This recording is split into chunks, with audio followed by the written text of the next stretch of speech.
बिस्मिल्लाहिर्रहमानिर्रहीम। अस्सलाम वालेकुम guys, welcome back to intensive study. हम जनरल नॉलेज कर रहे हैं और आज का टॉपिक है यूरोपियन यूनियन। सबसे पहले तो ये बात अंडरस्टैंड करना बहुत ज़रूरी है, यूरोपियन यूनियन है क्या, इसके बनाने का मकसद क्या था, किन कंट्रीज़ ने इसको मिल के बनाया और इसका हेड क्वार्टर किधर है। और इस तरह के बहुत से क्वेश्चन जो कि हर कम्पेटिटिव एग्ज़ाम में पूछे जाते हैं, PPSC FPSC वगैरह में अक्सर इससे रिलेटेड सवालात पूछे जाते हैं। अगर आप इस वीडियो को एंड तक देखते हैं तो ये बात 100% गारंटीड है कि इससे रिलेटेड आने वाले एग्ज़ाम में जो भी सवालात पूछे जाएंगे आप उनका प्रॉपर वे में आंसर कर सकेंगे। आपने वीडियो को स्किप नहीं करना ताकि प्रॉपर अंडरस्टैंडिंग हो सके इस टॉपिक की। मज़ीद इस वीडियो में हम जो भी लर्न करेंगे इसकी PDF फाइल आपको टेलीग्राम ग्रुप में मिल जाएगी, जिसका लिंक डिस्क्रिप्शन में गिवन है। वीडियो को एंड तक देखें। वीडियो अगर अच्छी लगे तो आपने हमारे चैनल को सब्सक्राइब करना है और बेल आइकन को भी प्रेस करें ताकि जो भी वीडियोस बनेंगी वो आपको टाइम पे मिल जाएं। लेक्चर स्टार्ट करते हैं।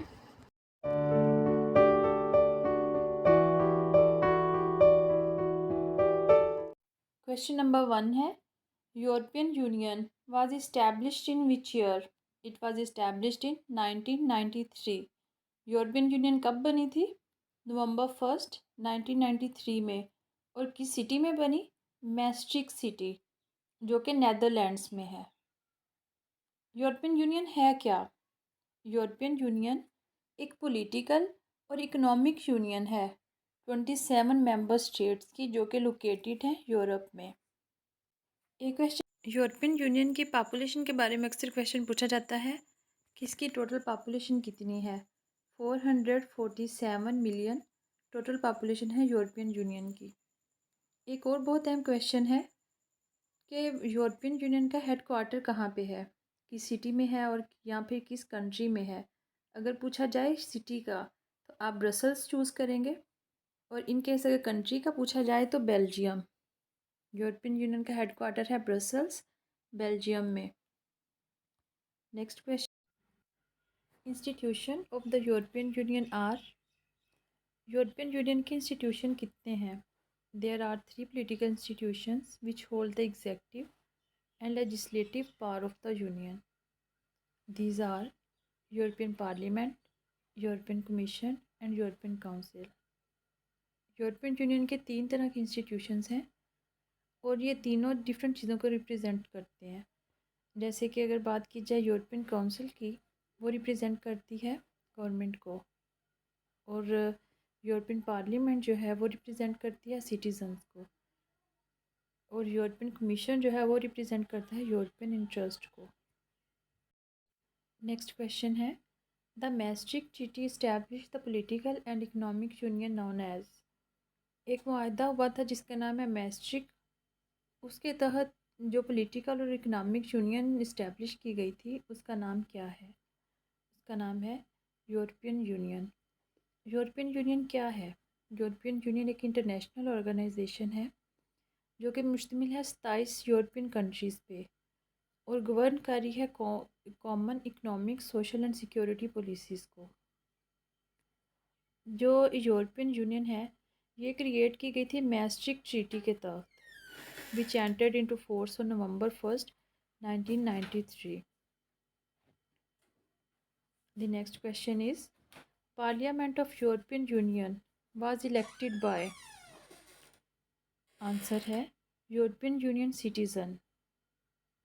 Since 1979 the parliament has been directly elected every 5 years by the citizens of the European Union through universal suffrage। 1979 से लेके अब तक जो पार्लियामेंट है यूरोपियन यूनियन की वो सिटीजन्स के थ्रू ही इलेक्ट की जाती है, और ये इसका कितना दौरानिया है, कितनी देर के बाद इसको इलेक्ट किया जाता है, वो है 5 ईयर। नेक्स्ट क्वेश्चन है, parliament of European Union was elected after? Parliament of European Union जो है वो कितने साल के बाद इलेक्ट की जाती? 5 ईयर्स लेटर। 1979 से लेके the parliament of European Union जो है वो डायरेक्टली इलेक्ट की जाती थी सिटीजन्स ऑफ यूरोपियन यूनियन के थ्रू, और इसका दौरानिया जो है वो 5 साल का। नेक्स्ट क्वेश्चन है, when did French minister Aristide Briand suggest the idea of a European federation within the League of Nations? French minister जिनका नाम अरिस्टाइड ब्रेन, उन्होंने किस साल European federation within the League of nation का idea पेश किया था? Answer है 1929 में। 9 सितंबर 1929 में फ्रेंच मिनिस्टर जिनका नाम अरिस्टाइड ब्रेन था, उन्होंने एक स्पीच पेश की थी, स्पीच दी थी 27 members of league of Nations के सामने, और इसमें उन्होंने प्रपोज़ल दिया था यूरोपियन यूनियन के बारे में। नेक्स्ट क्वेश्चन है, इन 1949 the council of Europe was established, 10 countries participated, which of the country was not member? 1949 में काउंसिल ऑफ यूरोप जो है इस्टेब्लिश की गई थी, 10 कंट्रीज़ ने पार्टिसिपेशन की थी इसमें, लेकिन वो कौन सा कंट्री है जो इसका मेंबर नहीं था लेकिन उसने पार्टिसिपेट किया था? That is Germany. Council of Europe जो है इसकी फॉर्मेशन हुई थी 5 मई 1949 में, और किन कंट्रीज़ की तरफ से हुई थी? वो है Belgium, Denmark, France, Ireland, Italy, Luxembourg, Netherlands, Norway, Sweden and the United Kingdom. Greece ने यूरोपियन यूनियन को ज्वाइन किया था 3 माह के बाद, और 3 कंट्री जिनमें आइसलैंड, तुर्की और वेस्ट जर्मनी शामिल हैं, इन्होंने नेक्स्ट ईयर फॉर्मेशन किसको ज्वाइन किया था, यानी 1949 में इसकी फॉर्मेशन हुई थी, और इन 3 कंट्रीज़ ने 1950 में इसको ज्वाइन किया था। एक बहुत अहम सवाल है जिसके बारे में अक्सर पूछा जाता है कि यूरोपियन यूनियन की अब तादाद कितनी है टोटल मेंबर्स की? तो आंसर है 47। इसके टोटल मेंबर्स अब कितने हैं? 47। और सबसे लेटेस्ट कंट्री कौन सा है, या सबसे लेटेस्ट जो मेंबर है वो कौन सा है यूरोपियन यूनियन को जिसने ज्वाइन किया? That one is Montenegro. Next question है, in which country was the treaty establishing the European economic committee signed in 1956? 1956 में एक मुआहदा साइन किया गया था जिसमें यूरोपियन इकोनॉमिक कमेटी की इस्टेब्लिशमेंट पे बात की गई थी। वो किस कंट्री में साइन हुआ था? वो साइन हुआ था ना इटली में। इस टाइम पे 2 ट्रीटीज साइन हुए थे, यानी 25 मार्च 1957 को 2 मुआहदे किए गए थे। एक था the treaty establishing the European economic community, जिसको ईईसी कहते हैं, और एक था the treaty establishing the European atomic energy community, जिसको ईएईसी कहते हैं। For both new communities decisions were taken by the council on a proposal from the commission. Next question है, in 1950, the French minister René Pleven developed the design for the EDC, a specific kind of European corporation. What was the department of this minister? 1950 में एक French minister जिनका नाम Renee प्लेमन था, उन्होंने EDC के लिए एक डिज़ाइन डेवलप किया था। उनके डिपार्टमेंट का क्या नाम? उनके डिपार्टमेंट का नाम है डिफेंस डिपार्टमेंट। इस माहदे को इनिशिएट किया गया था प्लेमन प्लान के थ्रू, जो कि प्रपोज किया गया था 1950 में, और इसका नाम भी रेने प्लेमन के नाम पे ही रखा गया है, जो कि फ्रेंच प्राइम मिनिस्टर थे। नेक्स्ट क्वेश्चन है, which of the following countries joint European Union on 1 July 2013? That one is Croatia. Bulgaria and Romania joined in 2007, and Croatia became the EU's newest member on July 1st, 2013. वो कौन सा country है जिसने 1 July 2013 को European Union को join किया था? वो है क्रोशिया। बल्गेरिया और रोमानिया ने ज्वाइन किया था 2007 में, और 1 जुलाई 2013 के बाद अभी तक किसी और कंट्री ने इसको ज्वाइन नहीं किया, तो इसके लिहाज से ये न्यूएस्ट मेंबर है यूरोपियन यूनियन का। नेक्स्ट क्वेश्चन है, when was the European monetary system launched? In 1979। The European monetary system और EMS was an adjustable exchange rate arrangement set up in 1979 to foster closer monetary policy cooperation between members of the European community.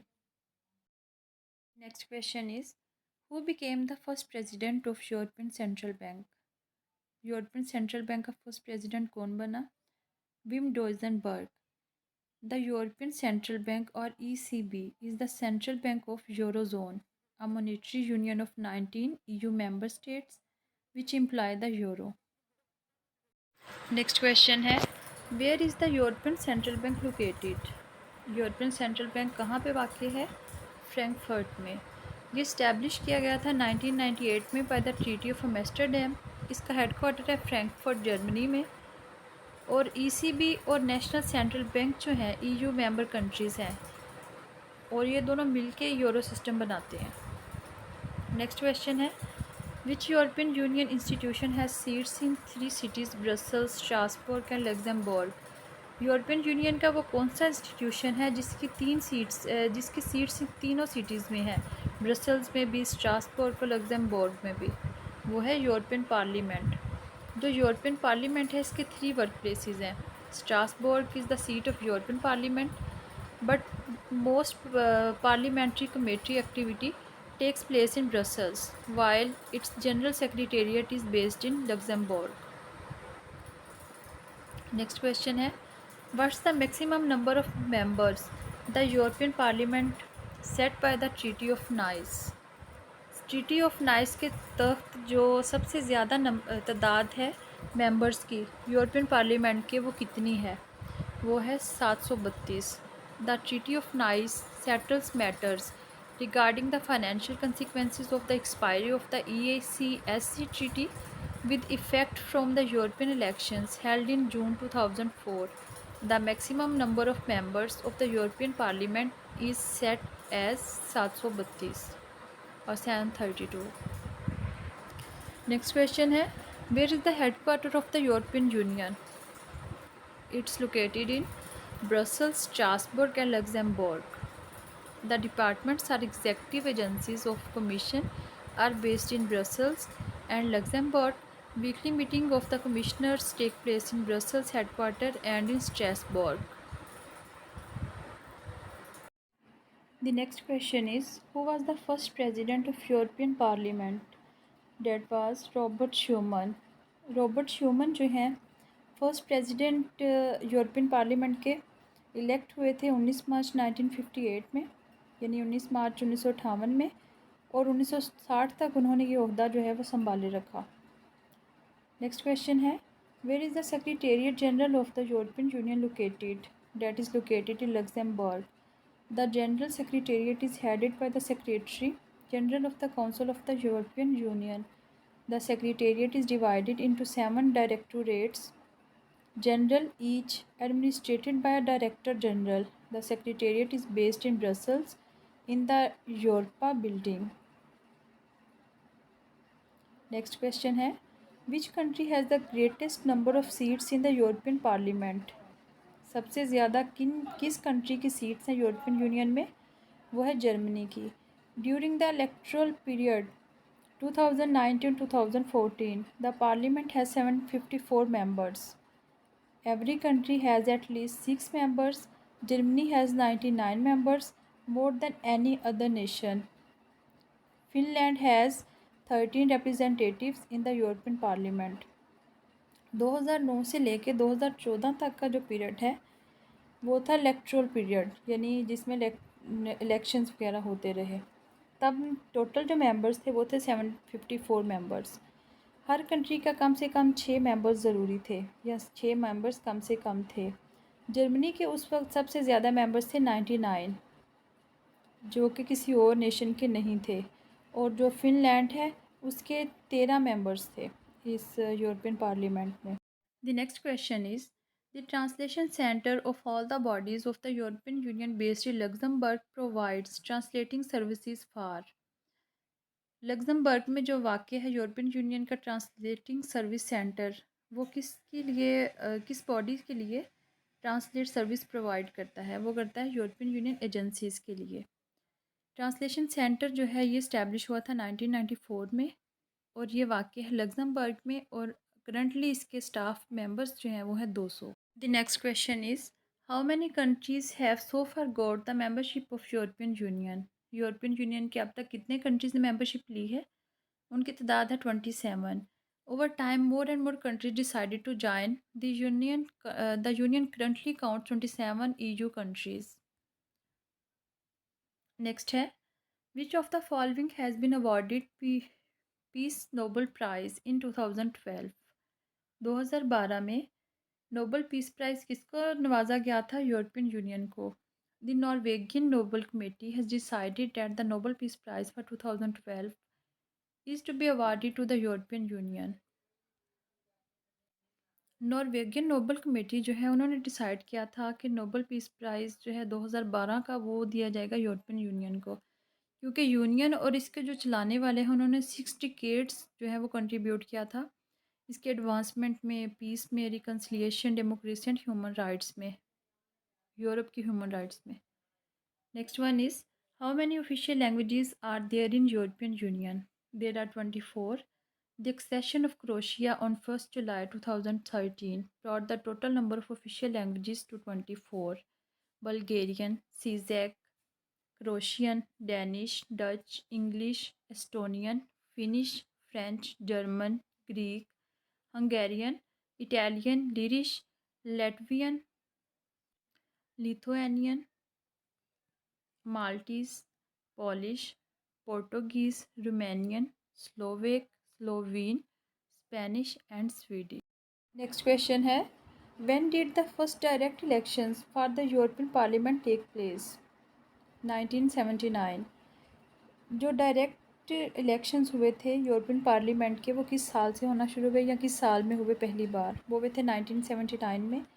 Since 1979 जो parliament के election हैं वो directly elect किए जाते हैं citizens of European Union के through, और ये इलेक्शन होते हैं हर 5 साल के बाद। नेक्स्ट है when did countries on the Iberian Peninsula join the European Union? 1976. These new Iberian democratic governments were anxious to emulate the political stability and economic prosperity of their European neighbors. After years of difficult negotiations, Portugal and Spain both joined the European Union on 1st January 1986, starting a new phase of Iberian and European history. पूछा गया है कि जो Iberian peninsula के जो members थे या जो कंट्रीज़ थे उन्होंने यूरोपियन यूनियन को कब ज्वाइन किया? उन्होंने ज्वाइन किया था 1986 में। बहुत सारी निगोसिएशंस के बाद पोर्टुगल और स्पेन जो है इन्होंने यूरोपियन यूनियन को ज्वाइन किया था 1 जनवरी 1986 में। इस तरह से एक न्यू फेज़ जो है इब्रियन एंड यूरोपियन हिस्ट्री की वो स्टार्ट हुई। नेक्स्ट है aside from Denmark, which is the only European Union member state to have voted against adoption of the euro in a referendum? That one is Sweden. The number of EU countries that do not use the euro as their currency. The countries are Bulgaria, Croatia, Czech Republic, Denmark, Hungary, Poland, Romania and Sweden. और जो इनकी official currency है वो है euro. 27 total members हैं जिसमें से 19 जो मेंबर्स हैं उन्होंने इस करेंसी यानी यूरो करेंसी को अडॉप्ट कर लिया है। The next one is which of these 2004 enlargement countries was once part of the Soviet Union? That one was Lithuania. 8 countries of the Central and Eastern Europe that were Czechia, Estonia, Hungary, Latvia, Lithuania, Poland, Slovakia and Slovenia joined the European Union, finally ending the division of Europe decided by the Great Powers 60 years earlier at the Yalta Conference in the Crimea. Cyprus and Malta also become members. Next है which of these member states was a founder member of EFTA? EFTA means European Free Trade Association before joining the European Union. That was Portugal. Main events in the history of EFTA from 1960 until today. The European Free Trade Association is founded by Australia, Denmark, Norway, Portugal, Sweden, Switzerland and the United Kingdom to promote closer economic cooperation and free trade in Europe. Finland becomes an associate member of the EFTA. EFTA की history में जो main events हुए हैं वो 1960 से लेके अब तक के हैं। जो EFTA या यूरोपियन फ्री ट्रेड एसोसिएशन थी वो इस्टेब्लिश की गई थी या फाउंडेड बाय थी Australia, Denmark, Norway, Portugal, Sweden, Switzerland और यूनाइटेड किंगडम की तरफ से थी। और इसका मकसद क्या था? इसका मकसद था to promote closer economic operation and free trade in Europe. और जो फिनलैंड है वो एसोसिएट मेंबर बना एफ्टा का। ये सवाल भी पूछा जाता है कि एफ्टा स्टैंड्स फॉर, फिर आपको पता होना चाहिए कि European free trade association. Next one is who was the author of the plan, the aim of which was to achieve the economic and monetary union by 1980. That was Werner. The second last question is when did United Kingdom leave European Union? European Union को United kingdom ने कब छोड़ा? 31 जनवरी 2020 को। UK ने European Union को छोड़ा था 31 जनवरी 2020 को एट 11 GMT। और 47 ईयर्स ऑफ जो मेंबरशिप है वो इसने कंप्लीट की थी, यानी जब इसने छोड़ा तो 47 साल गुजर चुके थे। नेक्स्ट है which is the latest country to have euro? That one is Croatia. Croatia joined the European Union on 1 July 2013 and has been in ERM second since 10 July 2020। आज का टॉपिक यहाँ पे कंप्लीट हुआ। अगर आपको वीडियो अच्छी लगे तो वीडियो को लाइक करें, हमारे चैनल को सब्सक्राइब करें और बेल आइकन को भी प्रेस करें ताकि डेली बेस पे जो भी वीडियोस बने वो आपको टाइम पे मिलती रहें। Thank you.